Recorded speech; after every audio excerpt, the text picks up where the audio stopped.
Right, hello everyone and welcome back. So I suppose our last video there we gave a brief explanation as to why I was missing, and I was just a bit tired of making videos, not getting what I'd like to out of them. And it's not about money, I just like to get the hits, to get them more reach in it, It's a bit annoying to put a whole lot of effort into making videos and then not get a whole pile of views. Now, I suppose my views don't be bad, but at the same time, it'd be nice to be getting more of them for the amount of time I've given on YouTube and the amount of videos I've put out there. But anyway, look, we'll give it another while and we'll see. But yeah, someone said maybe more effort might be needed, and maybe they're correct.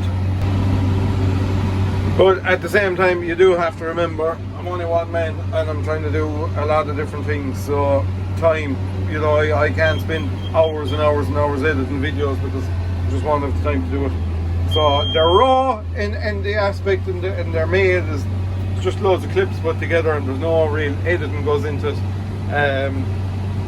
So maybe that's what turns people, I don't know. But anyway, that's the way I do it, and that's the way I can't afford to do it. I can't afford to do it any other way to that. So like I said, we'll give it another while. We'll see how they go. And for some reason, when I take a break from YouTube, I get an awful lot of hits in a couple of videos, and then the views start coming backwards again. I don't know. It's not the viewer's fault, because for the amount of, there's a couple of different aspects at play. So impressions are a thing, and I get a certain amount of impressions in every video, but the impressions are poor. I should get a lot more impressions, and impressions are how many times a video is shown on the YouTube home screen. So if my impressions were better, then we would get a lot more views, but I don't know why the impressions aren't where they should be, because our click-through rate is high, and that's basically the amount of people that when they're showing the video click into it. But anyway, enough about the algorithms of YouTube. I'm back to baling. We're here baling some stuff, and obviously we're using the Coon. At the start, the Coon was, it was annoying me a little bit with the control box, but I actually don't take any notice of it now, and I'm able to pump out good numbers with it. So at the end of the year, we'll do another review. I've kind of done a review there maybe about 1,000 bales ago or whatever, but since that one, we've been getting on even better again. So look, at the end of the season, we'll do another one. But one thing I will say about it is it makes absolutely fantastic bales. As you can see here, zoom in on this one, the squareness on them is very good. They're well packed. Back to Wilder days, like I would say the packing of them is. Now there's a couple of different settings on the baler, and with the help of the guys in Coon and various other people talking to me about it, I've adjusted my settings for my density to make it easier drive it. So basically you have 3 different bale sizes. We're on the middle size bale, because if I go full size bale, the minute the beeper goes off, that's it.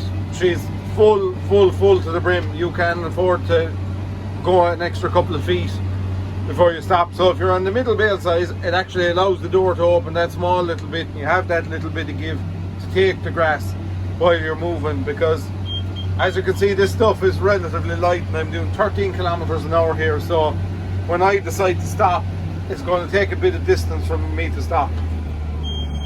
As you'll see there, and like there's still grass going into the pickup, I could see the door opening just that little bit to give us that little bit of room to put that in, and that's a great job. That has transformed how I can bale away down the stroke with the baler. It's really improved it for me, and it's improved my output. Loads of other features in the baler that I think are brilliant, and yeah, so far so good. Now on to tractors. So I've made one little change to our tractor fleet. It won't be made for maybe a month that way, and I'm going to keep it a surprise for all of ye until we get it into the shed, and we're going to kind of go through it and make a job of it. But I'll give you a hint. I put up a post one time and I asked, gee, what's your dream tractor? And I put a picture of my dream tractor up in it, and looks like I bought my dream tractor. So yeah, that's something to look forward to for me. And like that, the Ford is for sale, but that's it for the moment for tractors. We had a lot of tractors last year, but going forward I can't see us having as many of them, because the price of them is just keep climbing and climbing and climbing, and I don't see that many people buying as many tractors as they did. This year is going to be a tougher year for farming compared to last year, so the amount of people going out to buy tractors is probably going to be a bit less than it was last year, and the new ones have just increased so much again that the second-hand ones have had to follow in order for them to sell the new ones, and that's kind of led to big prices in second-hand tractors. So I think there's probably a correction coming in the market maybe in the next year or two. And now I'm not going to say that they're going to devalue, but they're going to get a little bit more realistic. You know, even I look back at what I sold tractors for in the past 12 months up until recently, I can't even buy them for that price now. So that'll tell you the way it's gone, and I think that should correct itself. If they're not selling, then that has to correct itself, you know. So anyway, we have some machinery coming in the weekend, some few small bits and pieces. There's a front mower above in the yard. I think we gave you a little look at that. We might stick that on if we get a couple of wet days and give a little run through it and guys can see it. And then there's another front mower coming in, and a vac mower, and a couple of fertilizer spreaders, and a power harrow, and a few bits and pieces like that. So they should be here maybe next day or so, I would say. But anyway, we'll get a bit of footage of them when they come in. So this is the baby you would have seen in my last kind of video that just wasn't the Ford. We were changing the gearbox in this one, and I think I'd one maybe little loose hydraulic pipe in it, and we were leaking a bit of oil, and that was the only hiccup I had with it since we changed the box. The box is still above in the ground. I haven't got the chance to start reassembling it. An awful lot of people are very interested to see that process. There's one thing that I would love to do a bit more filming in my shed, but the lighting affects it massively. So like, this picture is very clear, but when I put this camera, it's all kind of fuzzy along the front of it, and if I use the GoPro style camera, then it flickers all the time. So I do find it very hard to film in the shade, and that's one reason why, you know, lads often say, I would like to see a bit more of that, and that's kind of one of the reasons you don't see more of it, is because it's hard to film in the shade. So if you have any tips on that, I was going to get one of those light stands for mechanical use to light up the area more, and I hope that might improve the picture in the film as well. So maybe, look, that's one thing we need to look at. But do I like making the videos in the shade? Yes, almost definitely. I like working on these tractors. I don't really like working on every kind of tractor. When repairs drag out for a long time, they start annoying me, and I hate oil spilling, and it's hard to keep tidy and all those kinds of things. But I do like working on these, and I take absolutely no notice of tackling into jobs of them, to be fair. So and also, like, you know, there's lads message me all the time about these tractors and things like that. So I enjoy all that side of it. I really do. It's nice to touch base with like-minded people, and that's my first slip clutch set off of the day. So we're on auto drop floor here now, and we should fit it in, even though it's a fair old lump. But see, we have that bit of breathing room. We're on the max density now, so she's just going to automatically tie even if you're in manual mode.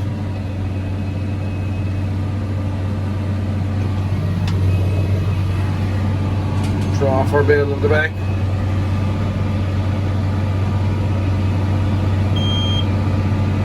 Now throw other bale in the chamber. Now I don't know if I had left it there, would it have done all that automatically, but anyway, as you see, our floor is back up and our knives are up also. That auto drop floor is a great feature, and it's worked better since I've closed down my density, or not my density, my bale size, because what was happening in the past is when I was doing that, it was just full, so I had to disengage the drive, tie my bale and throw it out. So yeah, that's a big help, just changing that. One thing that's massively affected everyone this year in this country is weather, and it's affected us because our workload is going to be back. There's no question. It's not possible, and anyone that says they're doing more than they done last year is just talking rubbish, because the way the weather got so dry, you know, crops weren't as heavy in the end, and now we're after actually losing a month. It's hard to believe it, but it has rained continually for a month. And so, you know, what that's affected is affected lads going doing reseeding and things like that. There's not going to be as much of that done as is normally done this year. Plus, prices are back as well for animals and produce and everything, so that's going to put a damper on that. So we're going to be back a little bit in work this year, and look, that's you know, you have to budget for that. Not every year is going to be the same. There's going to be a fluctuation.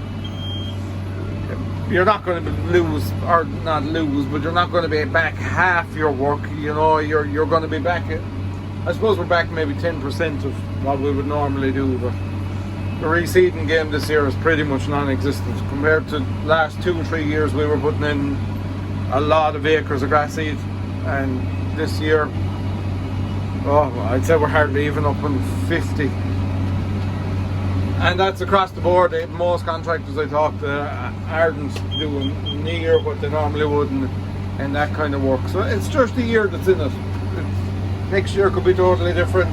The fall of this year could be great, and it could change it again. I can't see that happening, but you never know.